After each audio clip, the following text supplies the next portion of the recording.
Hey, this is Mind. I felt like putting a disclaimer at the start of the podcast as well.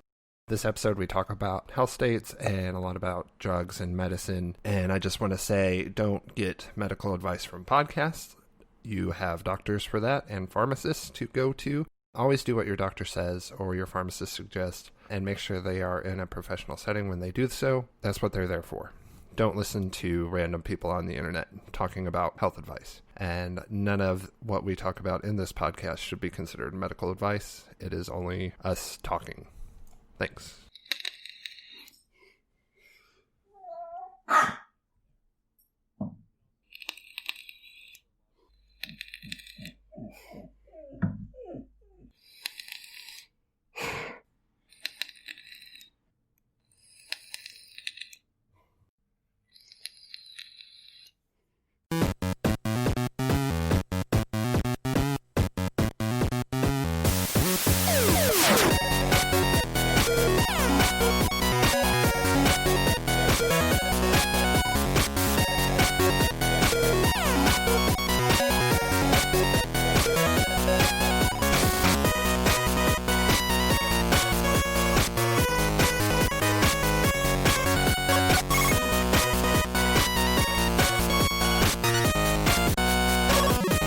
Hail, salutations, and welcome, ladies and gentlemen, to another episode of the G.N.A podcast, Games, Nerds, and Alcohol, where Mind likes to interrupt.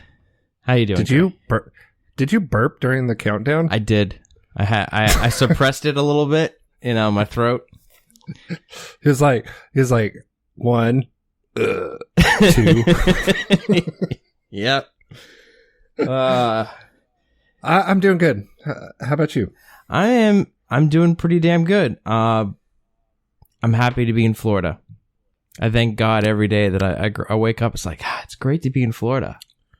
Can go. That makes sense because I'm happy to not be in Florida. So yeah. I'm a cold weather person. I don't like. Yeah. And Florida's like muggy and nasty, and you have all those Florida men there that are just constantly like hitting people with squirrels and saving puppies from random alligators that just happen across the street. That was actually one of my high school teachers. Yeah, the saving the puppy from the alligator. I mean, there could have been another man in Florida that did that, but I remember that it was actually one of my high school teachers. I believe he taught history.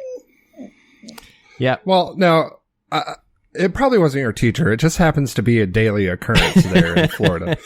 It very well is. But what I'm happy about Florida is, I get muggy's not my favorite thing. Right now it's not snowing. I just have to deal with ice because I'm in the northern part of Florida. But I'm happy that I'm allowed to go outside. I'm allowed to walk around. There's some people that aren't allowed to do that. Oh, I see what you're saying. Yeah. You're happy to be in Florida because you don't have to deal with lockdown and stay-at-home orders. That's right. That's why you're happy. Well, Arkansas doesn't have one of those, so yeah, that's good. I guess I can be, yeah. And we'll be in Colorado at the end of the month, which I'm very excited about. And although, funny story about that, they had a color-coded system to deal with COVID, ranging from like green, blue, yellow, red, whatever. And then everyone started getting to the red section, and they were like, oh crap, what do we do now? So they added a purple section after red. So now there's a purple section. Oh, God. Yeah. But they aren't closing any of the ski resorts or anything. Well, they're closing the resorts, but none of the trails or anything. Because, you're outside. You're probably going to wear a mask anyway. So why not? Oh, yeah. Fudge, we were in November. We did the honeymoon. We ended up doing an impromptu one in Asheville, North Carolina. And it was like high of like 40. And I wore the mask outside just because it kept my face warm. Well, that's a big reason you wear a mask in those kind of climates, is to warm the air as you're breathing it in. And that's kind of the main reason that people don't like masks is it's not that you can't breathe in it. It's that people aren't used to breathing in warm air. So it makes you feel uncomfortable. And it kind of makes you feel like you can't breathe. And that's why yeah. It's a rather uncomfortable thing, but let's get into the finer and better things in life. Like alcohol. Like fine whiskeys. Yeah. What you got there in that crystal glass? I keep getting a bubble in my throat. It's from Jim Beam, Old Tub.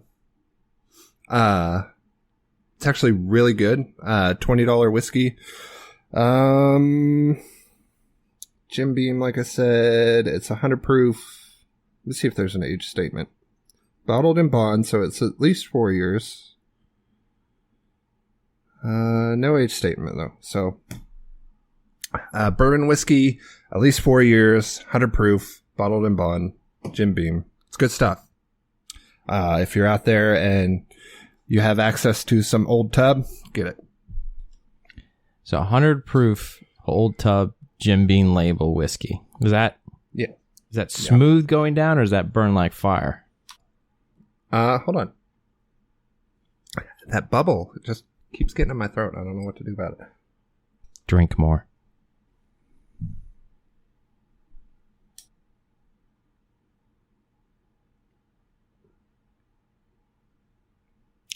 There's a little bit of fire to it. Not too much. A lot of cherry. And it's almost like a little bit of cinnamon in it. And then right at the tail end of the flavor notes, there's that's where you get the barrel. And then just kind of fades away. It sticks around though. The flavor of it. It's good whiskey. I've had Jim Beam bonded. It's probably the same whiskey. They probably just put a different label on the bottle and call it something different. But I've had Jim Beam bonded. It's been a while ago, but I don't know. I like this stuff. It's good. It's cheap. So what is this bonded thing? I've never actually heard of something being bonded. Okay. Bonded whiskey. There's certain federal rules that you have to follow to call your whiskey a bonded whiskey. One is it has to be at least 4 years old, aged in a barrel for 4 years. Another one is it has to be at least 100 proof.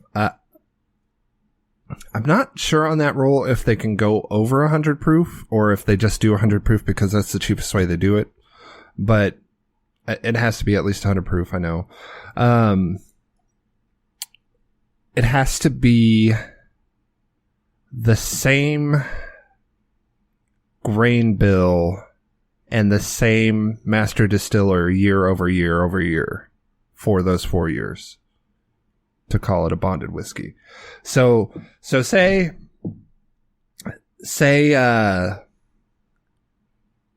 you have a distillery and you have your master distiller and he's going to start a bonded line.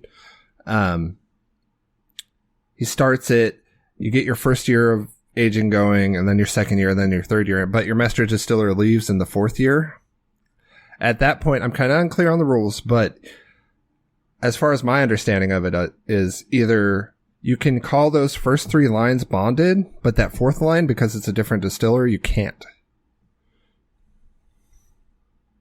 Okay. And those are like federal laws. There's a whole federal law book on bonded whiskey. I know the general basics of the rules, but I haven't studied them, so I can't tell you exactly how it works, but that's the general basics is it has to be the same grain bill, the same master distiller, 4 years in a barrel, and 100 proof.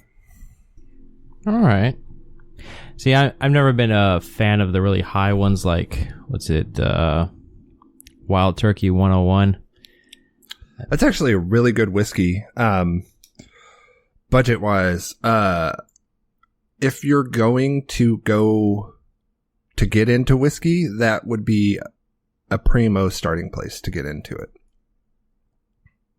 Is Wild Turkey 101. I started with Jack Daniel's Black Label. That's probably the worst place to start. Yeah, well, you know, well, maybe it was Jim Beam. Well, Jim Beam's not bad. First Jim bottle I bought was it was a Jim Beam bottle. But of course, I was 21 and I bought that as my first bottle, but I'm pretty sure I've had Old Number 7 before. You got someone peeking on you. Yeah, it's my wife. She's bringing me food. Nice. Hi. Grave says hi. Thank you very much, sweetheart. You're welcome. Love you. It looks better than my party pizza. Yeah, it's she was gonna make cornbread. It's some sort of, it's almost like a corn casserole thing. Well, that sounds good. Yeah. But anyway, so you said Jack Daniel's. The funny thing about Jack Daniel's is it's kind of like I'm already kind of drunk and I'm trying to remember these specific rules. Nice Glencairn, by the way. I'm trying to remember these specific rules that I've learned over the course of enjoying whiskey. And so with Jack Daniel's, they have, like, they were grandfathered into a system where they can call their whiskey Tennessee whiskey when their whiskey, I think no one else can call their whiskey Tennessee whiskey except for Jack Daniel's unless it was bought in the state of Tennessee. There's something weird about the rules about that.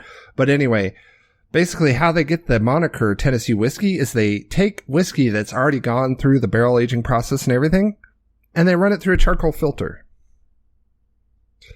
So all those flavor notes that you got from the barrel and everything, they're in the charcoal now. They're not in the whiskey. Huh. And that's why a lot of like no one's going to give you flack in the whiskey community for drinking Jack Daniel's, but they're just going to say, like, if you're new, they're just going to point you to better directions. Okay.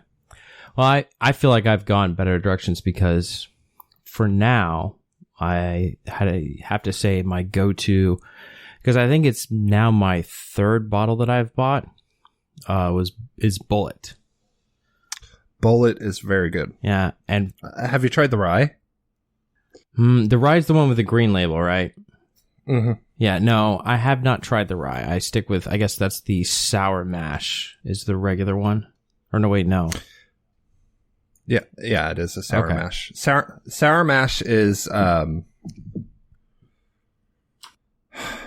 there's so many rules that go with this, and I'm trying to remember it, and I'm drunk, and it's like you know when you get drunk and you're like, there's something on the edge of your memory, and you can just like, I know there's something about this, and I want to talk about it, but I can't remember the exact specifics of it. I had a friend who tried to prove to me that she was still sober by doing differential equations while she was intoxicated, and I was like, "Oh no, I could do differential equations right now if I wanted to, but it doesn't have to do with having a formula out in front of you where you can just work the formula. It has to do like there's just something on the edge of your memory, and you're like, I remember something about this. I just can't remember the specifics about it.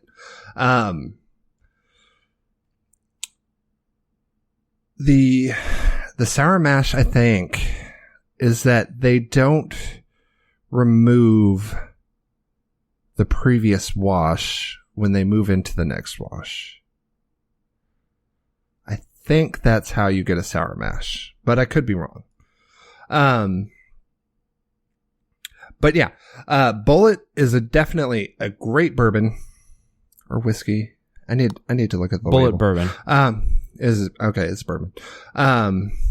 Which there's rules about bourbon too. And they don't have to be made in Kentucky, but there are definitely rules about bourbon. I think it has to be at least a 50% corn on the mash bill.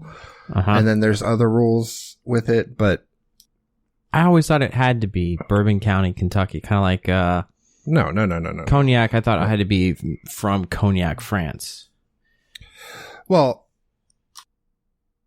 technically, because otherwise it's brandy. Like, but it's the same thing with champagne. It's like champagne has to be from the Champagne region, but everyone calls carbonated wine champagne. Yes. So all it's kind of the same thing. Scotches are whiskeys. Not all whiskeys are scotches. All bourbons are whiskeys, but not all whiskeys are bourbons. Yes. That's how. But yeah, but the rye with Bullet is one of the better ryes I've found. It's like the bourbon, but it's got like a spike to it. It's kind of hard to explain. Also, what's in your Glencairn? I noted the glass, but I never noted what you were drinking out of it. So I, as a wedding present, I got a bag of variously aged, gosh darn it, I'm blanking on the name, Dogfish Head 120s. And I got one bottle, and I have no idea how old this one is, of Worldwide Stout, which is also by Dogfish Head from Cecil. So I'm drinking it out of...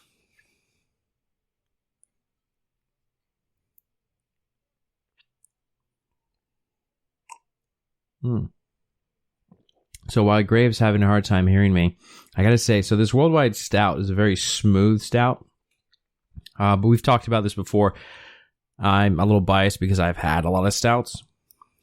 But this one is just... It's superb.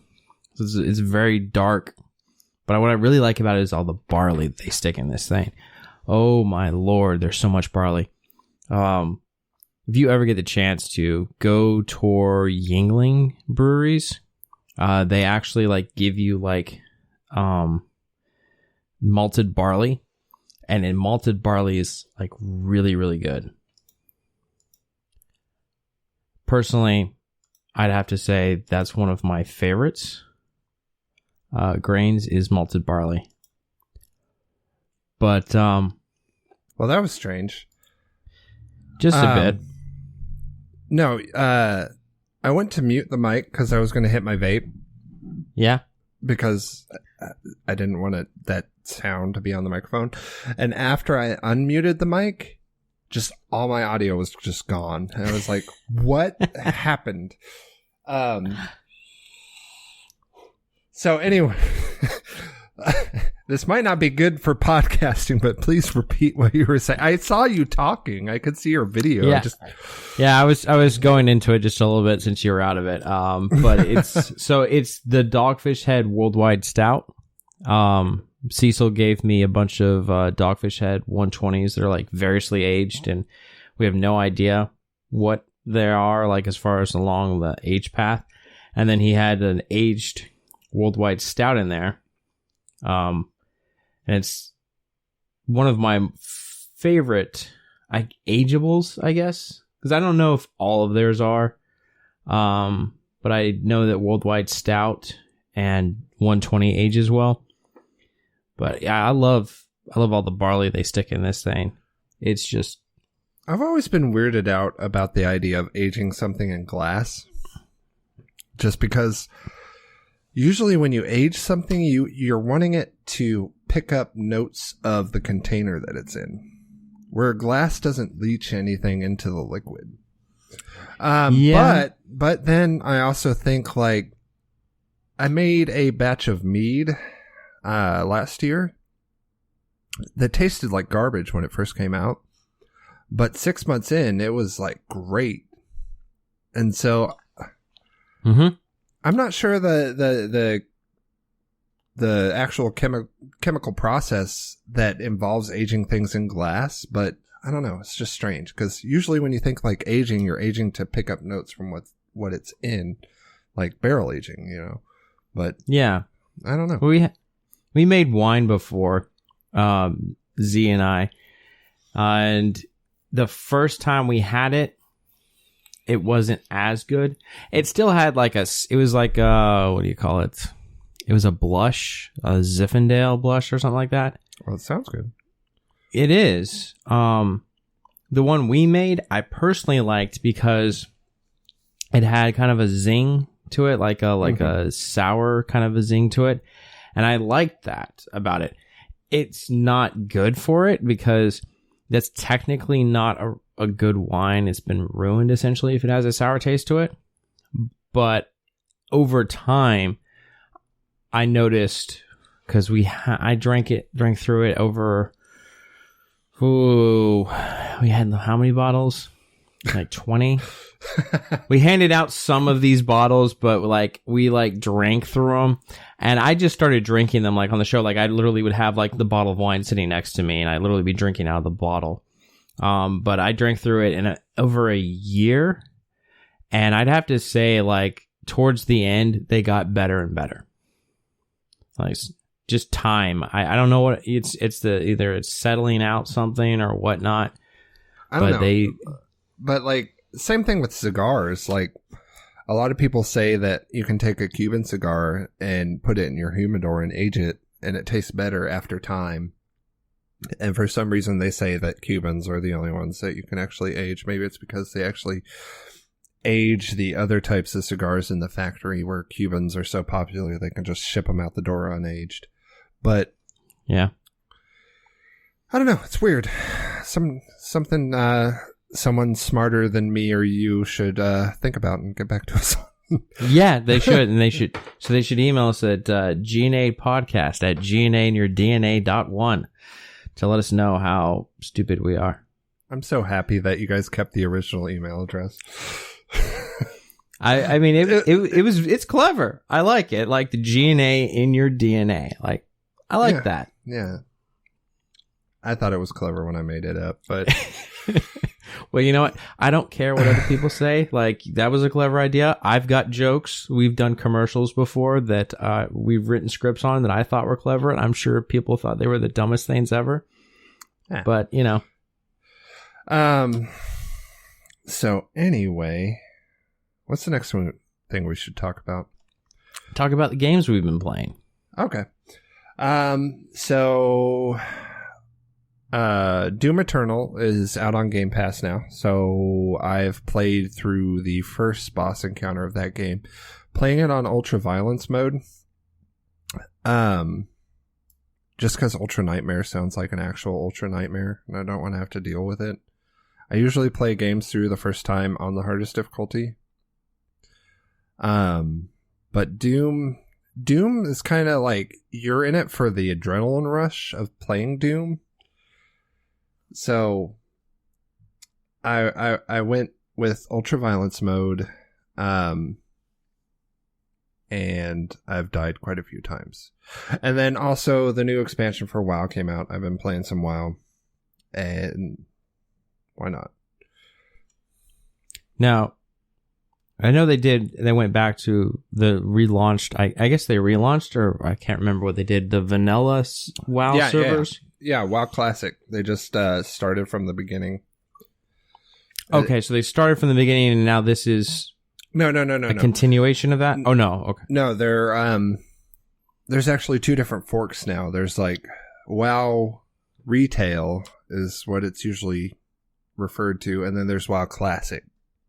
And WoW Classic started from patch 1.1, the very original WoW, as soon as it came out. And they've been just going through the patches. And I think they just now reached the point where they released the last raid of Classic Vanilla WoW. Okay. And then I never got into that crack addiction. And then the new expansion that just came out is called Shadowlands. It's the add-on to Retail WoW, which is after Battle for Azeroth, which was complete garbage. Hey, Craig just joined us. Fuck you, Craig. I swear to God. Hi, Craig. That's how long is that? That is a 25 minute delay. Fucking Jesus Christ. Now recording. Fucking oh, guys, you just can't make that shit up. Oh my God. You can't make this shit up at all. I thought someone was about to join us and so did I. I was oh look, Cecil's in. Unless of course Cecil managed to change like some picture and made it Craig, and he's literally found a recording of the voice.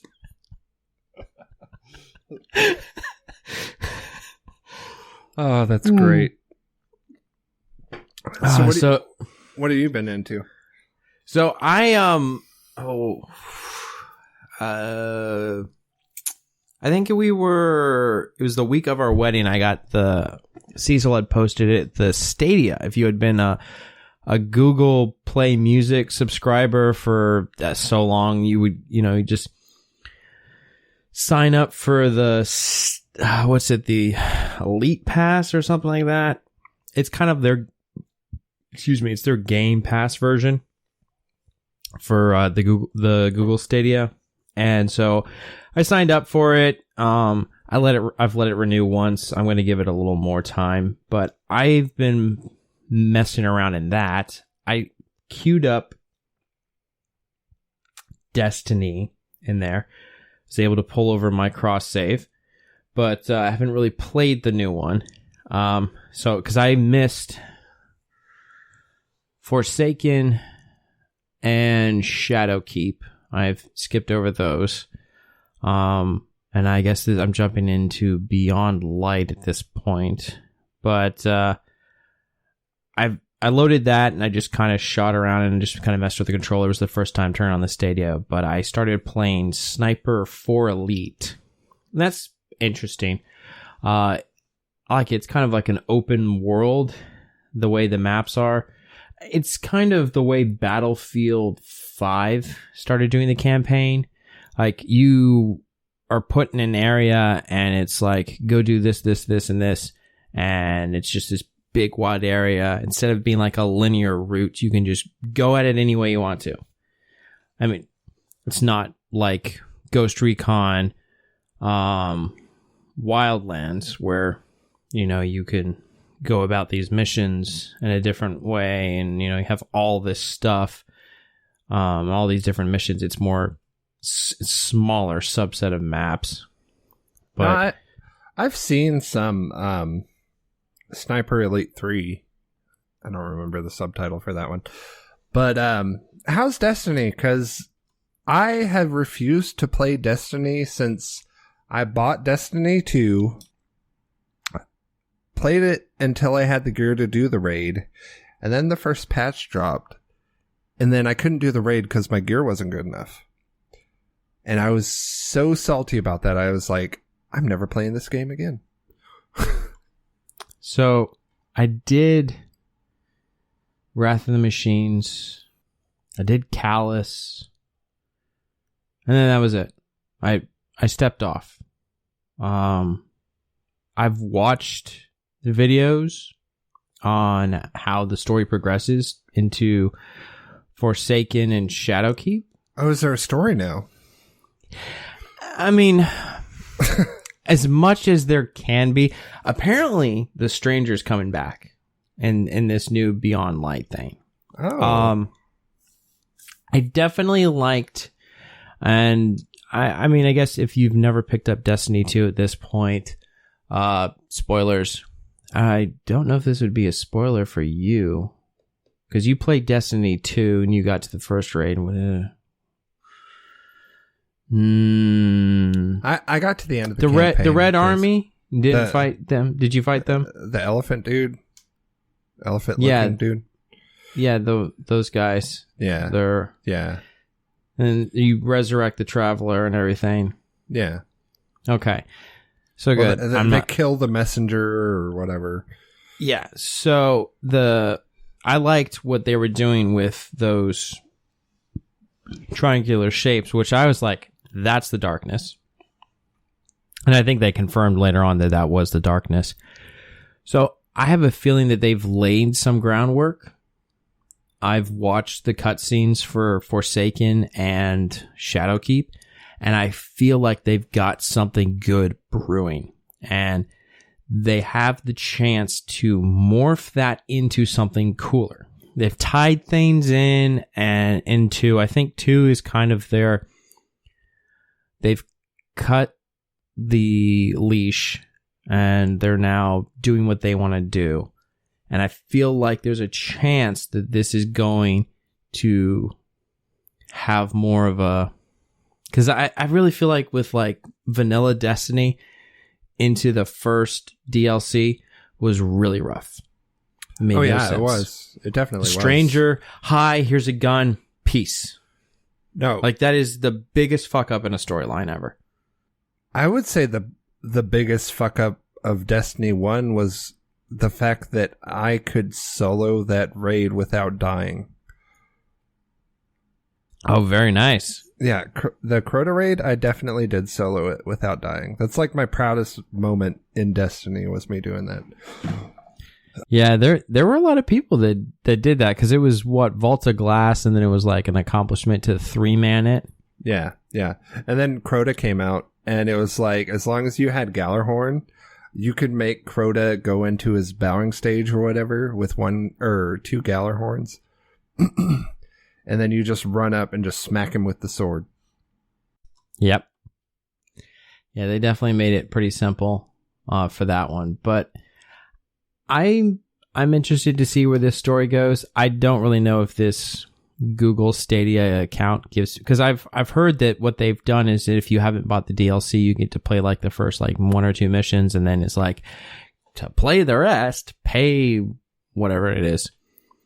It's a Steam thing now, right? They're like exclusively like they're partnering with Steam more than anyone else. Is what I understood. I guess. I mean, they've got PlayStation 4, Xbox, and Steam. No, I understand that they're on all the platforms. All cross-play. But no, I think they're all cross-play. Yeah. Now. As far as Stadia goes, though. Like, you heard about it when it initially released, but I really haven't heard anything other than what you just said about it since then. Yeah, Cecil had talked about it. I given it a go. I don't know how I feel about subscription-based gaming. I definitely think that they'll make money off of me doing this because, in all honesty, the way things go now in my life, I don't have enough time to sit down and crank out games. I don't. I mean, I've got too much going on to really just do what I used to do in college and before that. So you could make the money off of me, and sometimes it's a better investment if I really like the game to sometimes buy it.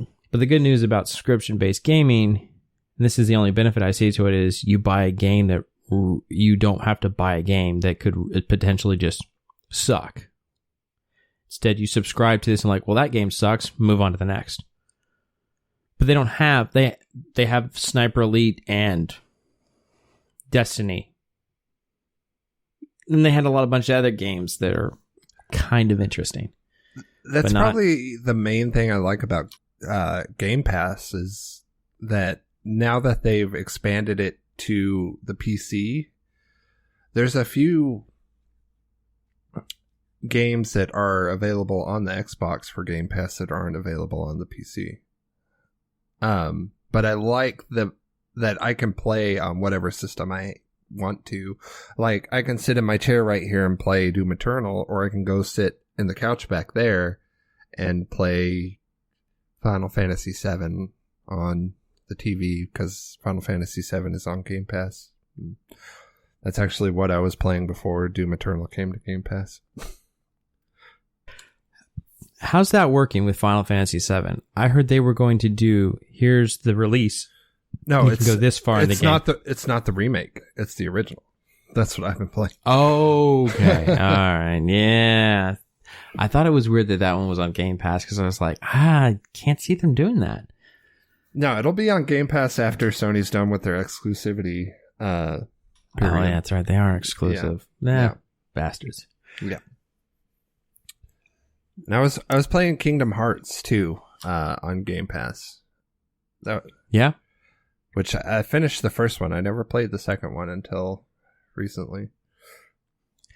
I went through and I watched all the videos on those because I heard some of the games are like just extended movies, like with intermissions of gameplay. At least that's what I've heard. That's what 3's kind of shaping up to be is there's gameplay, and then there's a lot of the cutscenes are like the root story of the game.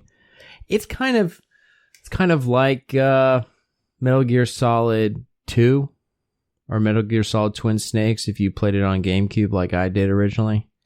There's a lot of cutscene, there's a lot of story through that. There's not a lot of I really don't feel like there's, because like some games, like, you know how like they'll do nowadays, like the dialogue in between the major breaks while you're playing the game ties into the story. Like sometimes like Destiny, if you like rush too fast between missions, you would miss like lines. Or like they have a story that doesn't happen in the game. I hate it when they do that. Yeah. Like WoW has done that. Like a lot of the lore of WoW they've put into their novel series, which is fine, you know, if you want World of Warcraft novels, that's fine. Just don't put the game lore into the novels to where you have to read the novels to find out what the hell's going on. Yeah, and that kind of brings up an interesting point. So, I know you've only seen the first 4 episodes of the first season of The Mandalorian. Are they doing that too? Are they putting lore into the novels? So, not necessarily the novels. Ever since they took the original novels and they turned them, I think they called them Legends. Yeah, they basically took all the expanded StarCraft universe and said, that's all bullshit. Here's what really happened. Yeah, so all that canonical work went down the drain. But with what they've been doing is they took the last season of. So I guess the word it starts off is, so Clone Wars, the animated TV series, ran for, I think it was 5 or 6 seasons originally, and it kind of like, I think it ended with Yoda. It made the explanation of how does Yoda and Yoda and Obi-Wan talk to Luke as ghost spirits. Like, how does this happen? How do they do this? So they made the explanation of how Qui-Gon managed to figure out how to do this. He found these people who have this connection to the Force and how you can eventually like kind of like cheat death. So they made that explanation, and the series kind of like ended on a darker note. I think Dooku was coming in a little bit more. And then they started Star Wars Rebels, the kids TV Disney XD kind of series. They've progressed that. So this takes place after, of course, you know, the Galactic Empire becomes a thing. And they've progressed it to tie in Ahsoka Tano. They remember how Cortana. Halo's in Star Wars? Ahsoka Tano. Cortana. And then they had what's it called? They had in Clone Wars. Of course, they showed you what happened to Maul. They've brought him back into it, and they had Star Wars: The Clone Wars, the final season, come back out when Disney Plus became a thing, and so they kind of tied in that into Rebels, and then Rebels ties into The Mandalorian. So things that happen in one, you see a character, he basically like steps from one series to the next, and then sometimes to the next. I mean, if you do it well, you can do something like that, but so far, they've done it well. Yeah. I remember watching the Clone Wars animated series on Cartoon Network back when that was a thing. I never watched the Rebels thing. I don't even know what that's about. It's a kid's thing. Some kid finds himself to be Force sensitive, and the Empire is taking over his home world, and he runs into a guy who's hiding as he's kind of a rebel or a smuggler, and he discovers this boy, and he realizes that they're both Force sensitive people, and he's a Jedi in hiding, and he decides to train the kid, and they run missions. It shows you how the rebellion actually developed into a unit and a group, kind of like how they did that with The Force Unleashed, except it's kids friendly. You know, The Force Unleashed is darker. Well, the Force Unleashed was fun just because of how kind of off the wall you could be with your Force powers, just doing whatever the hell you wanted. Walk the path of the great Jedi. Like, I feel like you were Sith and Jedi at some both times. So, since we're on this subject of the Mandalorian and stuff, any good movies or TV you've watched recently? I mean, I've watched The Mandalorian. That's been pretty good as far as, I guess you could call that somewhat like TV. Actually, a really good movie that I've actually seen. And this may not be something that necessarily kind of relates to what we normally talk about, but Hillbilly Elegy. I saw that on the trending page of Netflix. Critics hated it. Everyone else loved it. Yeah, critics are a bunch of dicks that, you know, you can't make white people look like they're impoverished. That's not allowed. Although that's like most of the white people. Yeah, that's right. But it's a really good movie. I like it. It shows... It's got that theme that... I mean, it's a true story. It's got that theme of, you know, overcoming drugs, addiction, overcoming, like, your home situation, becoming better than what your parents were in a very difficult environment. So they don't... I think the book definitely goes into more of about him from what I've read from people who actually like it, not like the critics, but like the fans and stuff. But JD's development in the movie is less political than the book. I forget the director. He just kind of tried to make it a little more apolitical. But well, that's how you get the audience. Yeah, well, the wife wanted to watch it, and I came in 15 minutes after it started, and I ended up staying up late to finish the entire movie. And then I watched it the next day with her from start to finish. And then I think I watched it another time when I was like doing some chores around the house. I mean, I liked it. It's a great story. It's very powerful. I might have to watch that. Yeah, I saw it, and I don't usually take what the critics say for whether a series or movie is good or not, but I was kind of like, I'll just watch something else late and maybe come back to it. But yeah. So the reason I brought it up, and I was laughing when you were talking about someone that came over drug addictions and stuff like that.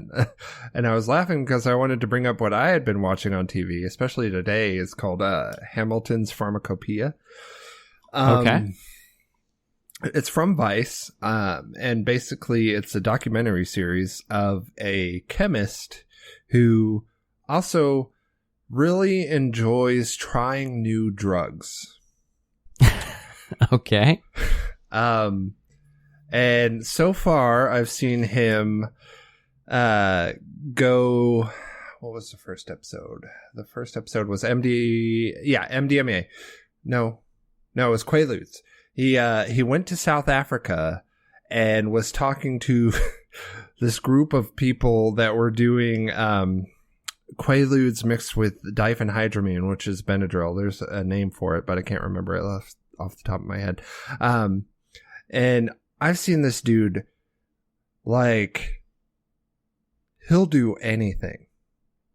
But he was in this, like, crack house in South Africa, with these dudes doing Quaaludes, and the way they would do it, they would take a beer bottle and smash it against the wall, and then they would take the end of the neck of the bottle and rub it against some bricks to like grind it down so it wasn't sharp, and then they would stuff it with cotton balls, tobacco, marijuana, and then they would sprinkle Quaaludes on the top of it. and then they would smoke it through the bottle. And he was like, I'm good. Yeah, that's... I'm not gonna have any of that. But it was really interesting because he like went through the whole, like, apparently there was some guy, I can't remember the name of him, but apparently who was in the employ of the South African government when there was apartheid going on. And he was researching Quaaludes, and apparently this dude was importing or synthesizing Quaaludes in the country to basically distribute them to the black population in South Africa during apartheid, so they would be too, like, whacked out or just, you know, high to basically fight apartheid. And apparently this guy has been in multiple lawsuits and stuff like that, and it's really, really, really interesting. Okay, and so what does the Quaalude actually do? Because I've never actually heard of that drug. Quaalude is an anesthetic. It's the way they put it in the show, it's a dissociative anesthetic, and I don't know what it's supposed to actually do, but what it was doing to the people in this show, it was like they would take a couple hits and they would pass out.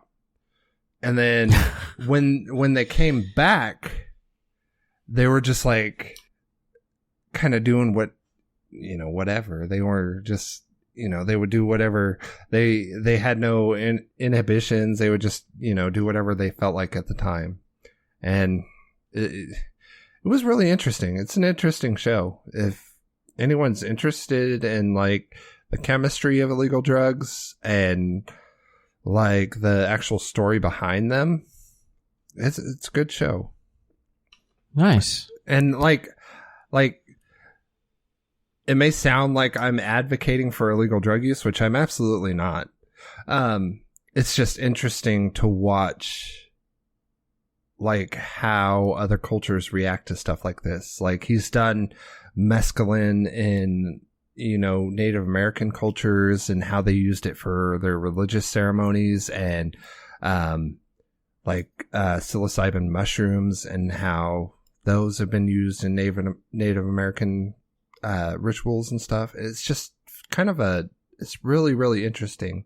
And he also goes through the chemistry of, because he's a chemist, he goes through the organic chemistry of how they take like these compounds that have been used for thousands of years in these native cultures, and how someone in a Western culture took it and synthesized it into its pure compound, and then it became a problem.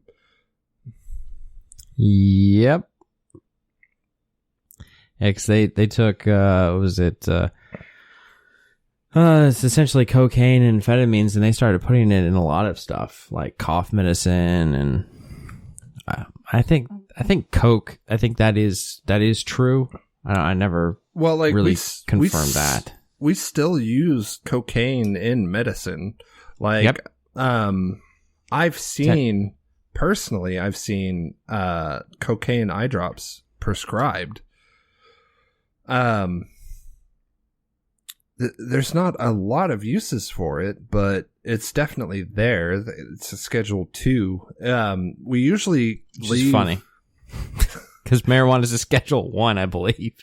Actually, in the states that it's legal, or at least in my state, it's a Schedule 6. They created a special scheduling for marijuana, at least in my state. I don't know how it is in the other states. But it is actually lower than Sudafed in scheduling.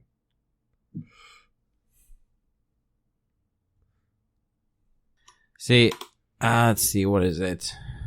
Nope. Or maybe marijuana is a Schedule 2. Marijuana. Sorry for the clicky clacky.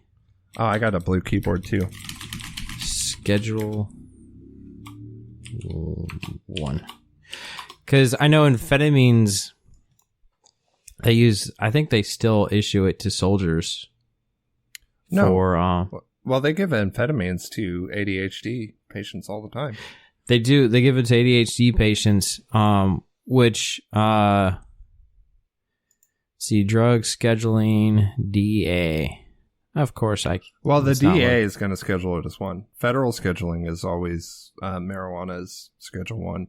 But the states have processed their own scheduling, which is also kind of against the law a little bit.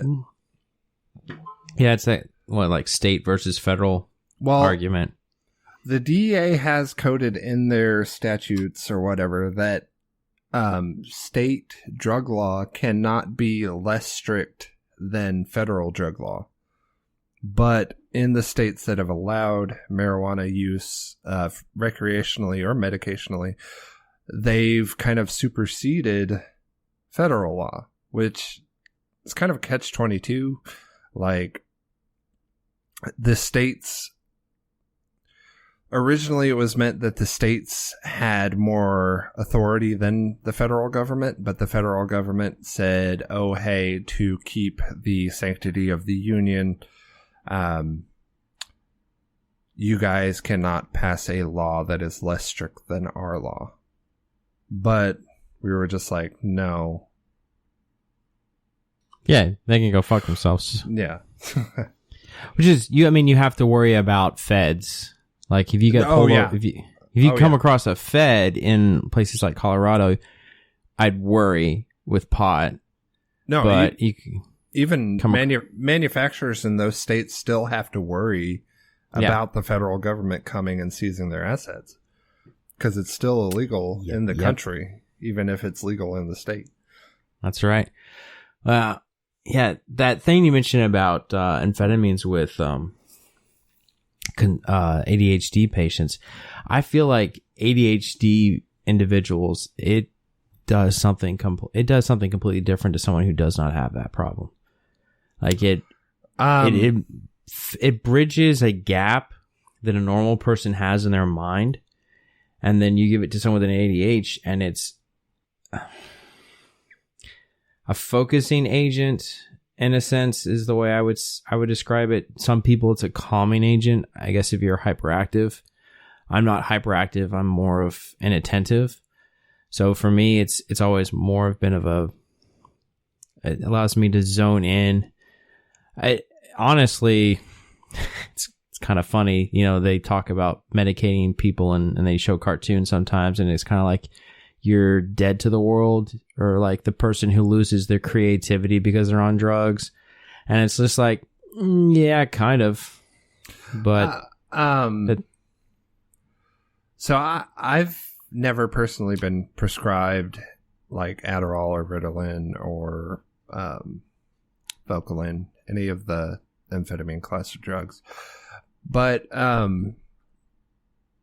I have heard like secondhand accounts of just how much it helps in the terms of like studying, doing things for class, keeping your focus on things. And apparently it's like this just wonderful thing that I could not, and because I've never had a problem with, focusing on what I have to deal with.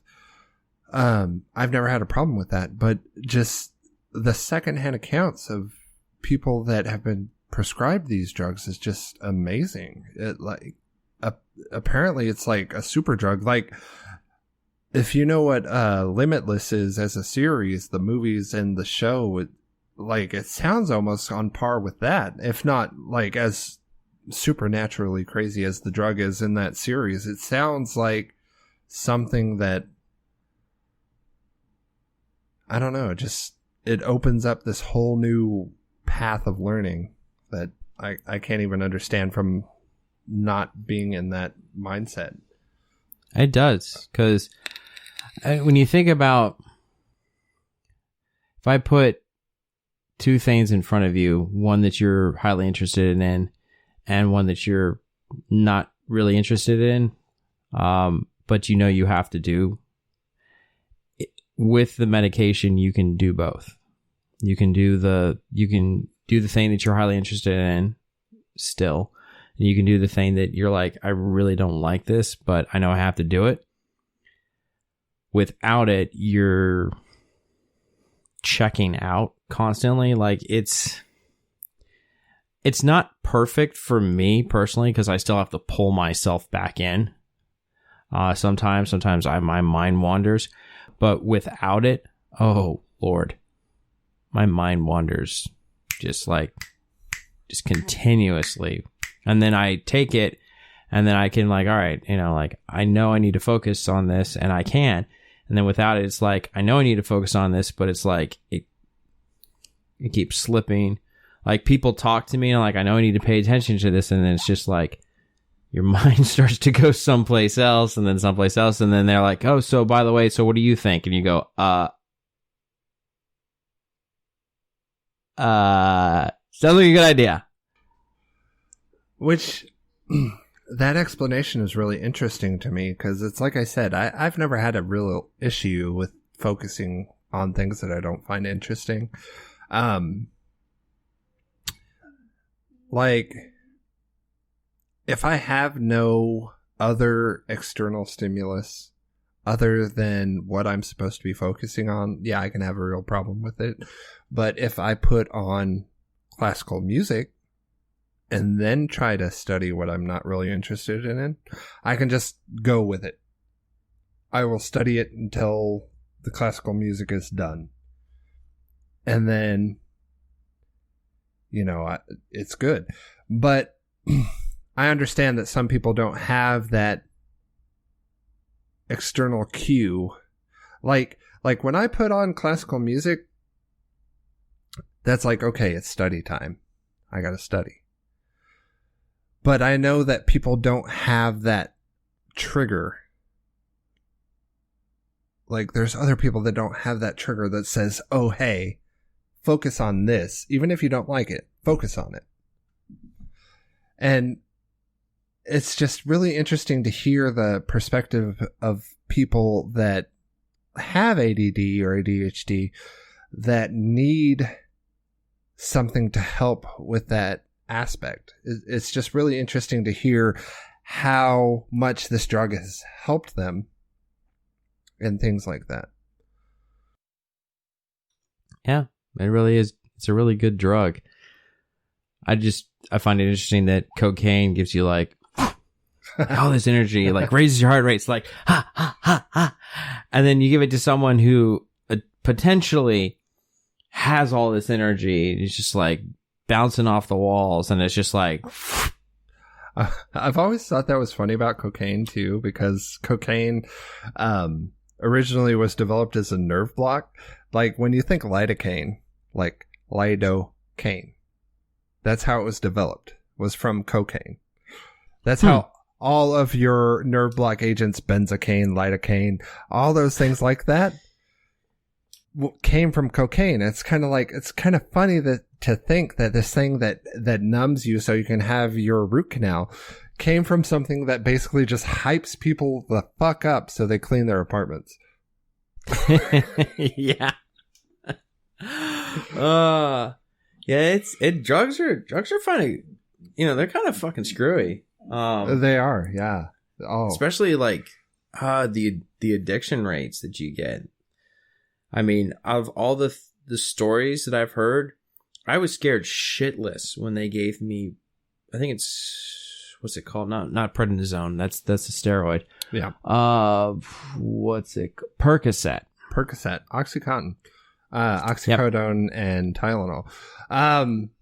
The opioid addiction rate actually goes down dramatically when you use them as they are prescribed. There's been a lot of research into opioids and how they should be prescribed for pain and things like that. It's also weird that we ended up in talks about drugs. Games, nerds, alcohol. I mean, I guess kind of relates. Well, I'm going to be a pharmacist, so I've been researching this topic for a long time now. As long as you use opioids exactly as they are prescribed, you have a low chance of being addicted to them. When people have a high chance of being addicted to them is when you get people with chronic pain who have tried all the other options because when it comes to chronic pain, opioids are kind of our last resort. We don't really want to go to opioids when it comes to chronic pain. It's just kind of like, we've tried everything else. Might as well try this. That's when you start getting opioid addiction. So like, say if you get a prescription for a 7-day course of Norco, hydrocodone, and Tylenol, as long as you take it as it's prescribed, you have a relatively low chance of being addicted to it. It's just once it becomes a chronic thing that we have to treat, that's when it becomes a problem. And a lot of that stems from when these drugs were first produced, they acted like, oh, these are wonder drugs, they can just get rid of your pain. There's no ands, ifs, or buts. There's no side effects. It's just great. And then we started to realize that like, there are ands, ifs, or buts. It's called overdose. It's called addiction. It's called heroin addiction. It's a real bad thing that drug manufacturers went through, doctors went through it. It's like doctors back then, when the opioid epidemic was just in its beginning stage, they were just like, yeah, you've got some pain. Here's some hydrocodone. Here's some codeine. Here's some OxyContin. And then now we've gotten to the point where just people are like, the OxyContin's not enough. And it's a bad story. It really is. Yeah. And that kind of ties into the hillbilly elegy thing is, that's what people started getting on. That's what a lot of them were on, was pills. Mm-hmm. Like that's JD's mom. JD's mom was popping pills because they were like giving it to patients, and they were like, the patient, like one of the scenes was the patient was like getting, I think chemo. Oh yeah. Or something like that. And they were like, and then she's like, oh, I don't need that. And then she charted it as patient took. And then she went over to the water fountain and popped the pills and, Oh yeah. Cause, cancer pain is a really hard pain to deal with, because especially if you've metastasized and it's in your bones, it's all over your body. You've got pain all over your body basically, and your nerve endings, they don't know pressure from pain. So if you've got these tumors just growing all over your body, your nerve receptors are going to act to that pressure of the new growing tissue as pain. And so basically these people just have pain everywhere. And it's something that's really hard to deal with. Like, I've researched cancer pain for school, and opioids are, I think they're like step 3. Step 1 is like non-pharm, like you do like stretches and exercise and just pain coping mechanisms. Step 2 is like Tylenol and Advil, and then step 3 is opioids. And it's like going to that and having it long term is just a bad story. It's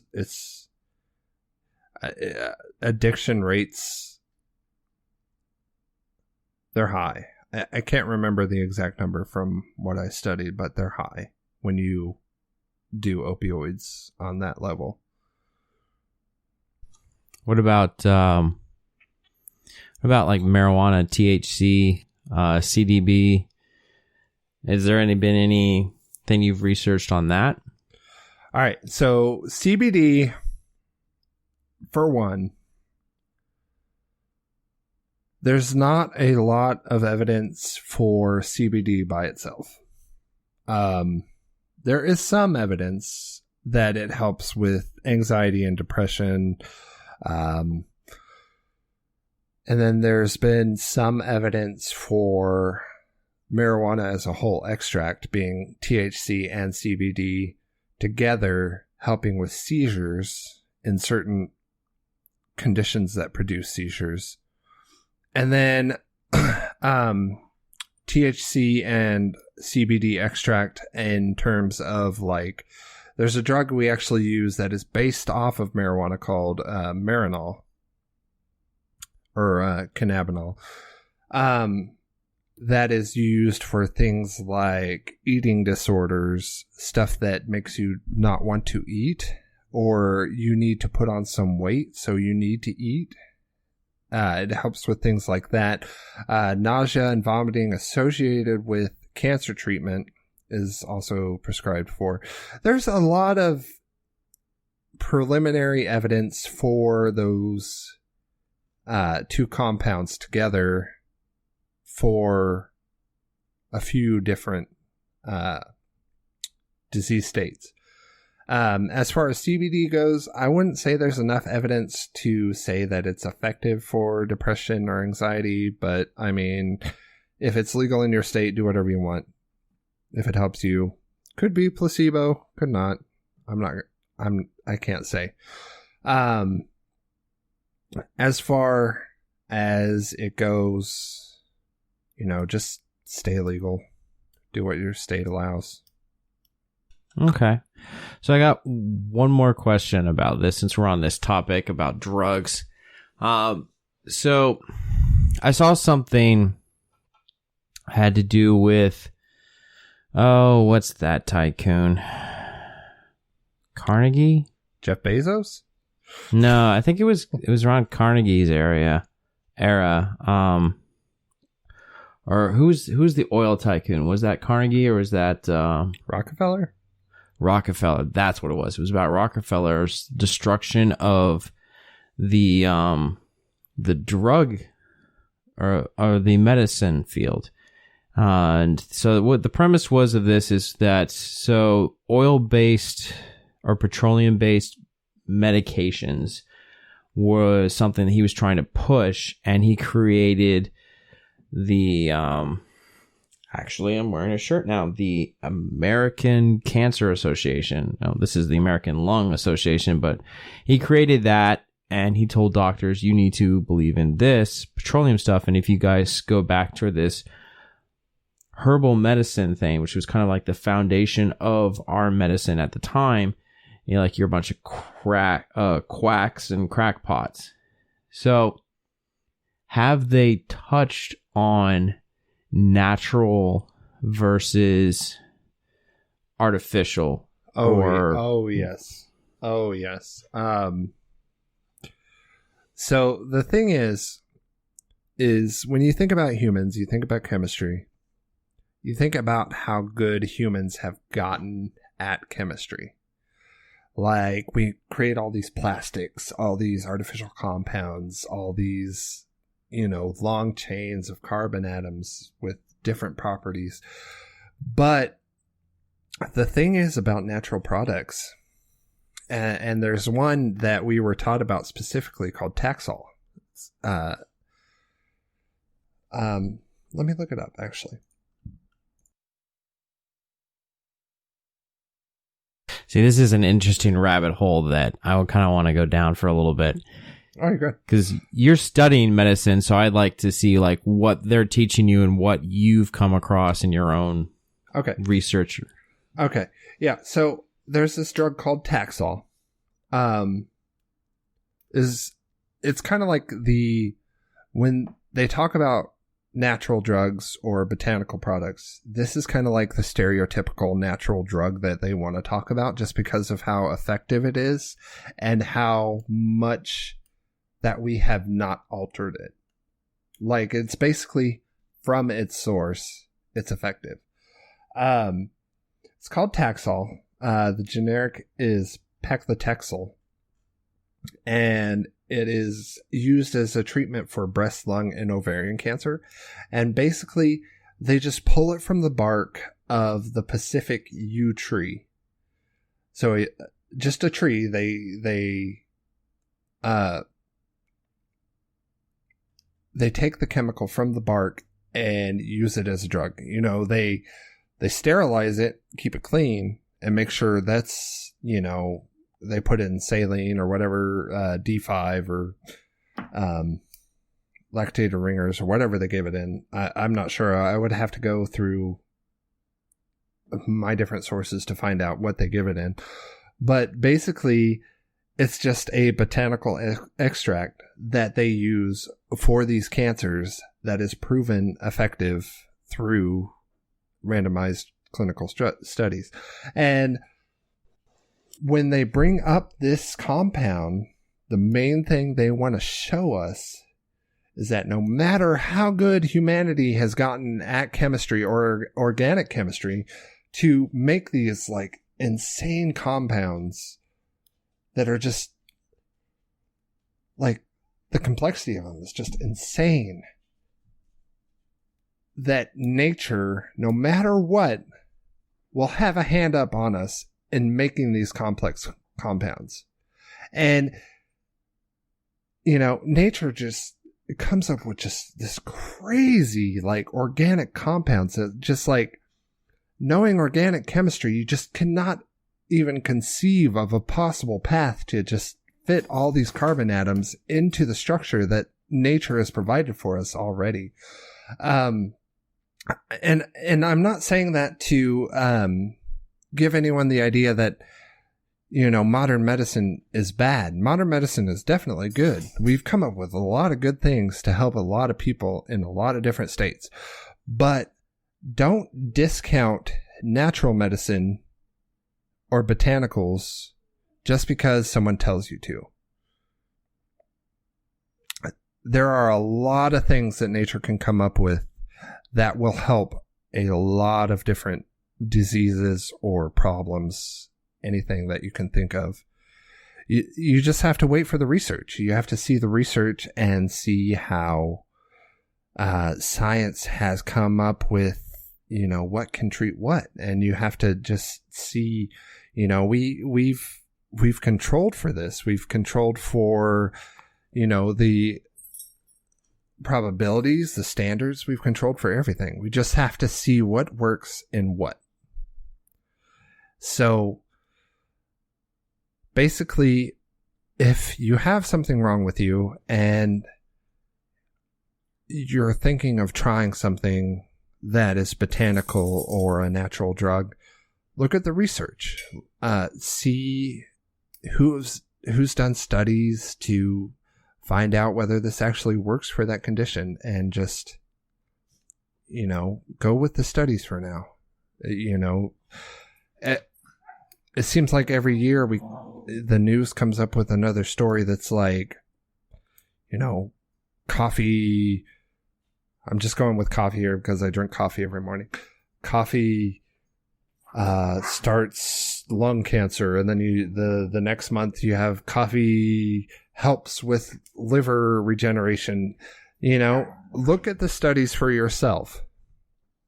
Look at the studies, see what they came up with, and make your own decisions.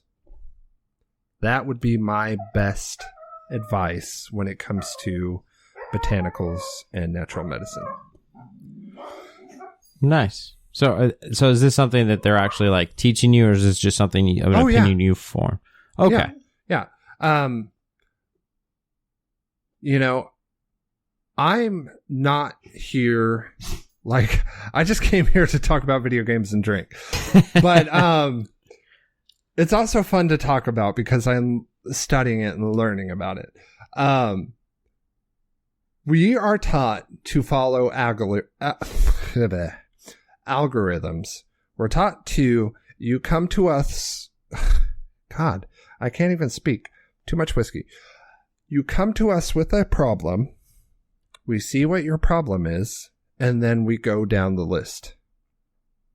We start here. That doesn't work. We move to here. That doesn't work. We move to here. But that doesn't incorporate like the cutting edge research into things that, like, I'm still in school. There are probably, I don't know, hundreds, maybe even thousands of papers that have come in just in this semester of school with things that have, you know, invalidated things that I might have thought were true at the beginning of the semester.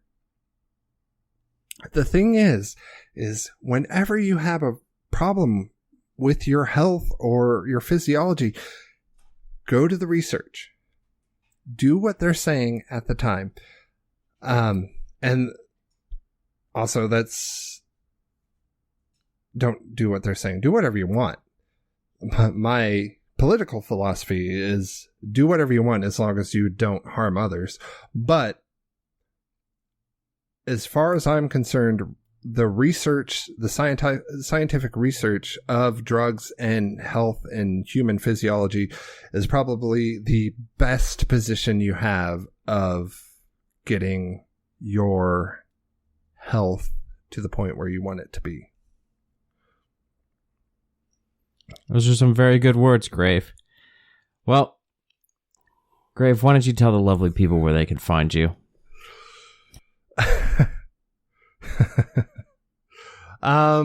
You can find me on the Discord. I don't do any of the other social media stuff. So if you want to find me, find me on the Discord. Also, I want to add that none of the things that I've shared in this podcast have been for medical advice or suggestion. They are all my personal opinion. There is no medical value in anything that I've said. And if you choose to follow any of the things that I have said, then you do it at your own risk. There you heard it, ladies and gentlemen. We have taken that rapid fire, quickly spoken disclaimer, and we've slowed it down for you so that you can't even miss it. From a man from Arkansas, he spelled it out. Don't hold us liable, or him. Yeah, don't hold me liable, because I have a license, or not yet. I will have a license in a year. So, I've said what I had to say on the subject. It's not viable medical advice. Just saying. There you go. Well, ladies and gentlemen, I'm your host, Blue Shark 45, and you can also find me on our Discord, G.N.A Podcast, which you can find by going to twitter.com/G.N.A Podcast and clicking on the pinned tweet that we have up there. You can also find me on Twitter as Blue Shark 45. You can find me also there on Parler as Blue Shark 45. And you can find me on a few other random Discords every now and then, like 3-player co-op. Or, I don't know, Mulehorn Gaming sometimes. But mostly you can find me on the G.N.A Podcast. You can find them on Google Stadia at Blue Shark 45, actually. Yes, I don't play much and I don't know how it all works, but you can find me on there. So if you want to play games on Stadia, you can hit me up there. I believe Destiny for now is just multiplayer with Stadia accounts. Eventually, I think they're going to do crossplay with all consoles and platforms. Platforms is a better word now. But yes, well, ladies and gentlemen, this is the end of our show. It's been a long time coming. We have not had a show with me on it for a while. Or more me. Importantly, we have not had a show with Grave Mind. And most importantly, there has never been the Grave Mind Blue Shark duo on the airwaves. And we'd like to thank Craig for eventually getting the memo and joining us at the comical moment that he did. Craig, you're the best. I love you, Craig. Thank you, Craig. You may make the tail end of this edit somewhat easy. But, ladies and gentlemen, thank you for listening. And as always, Have a good evening.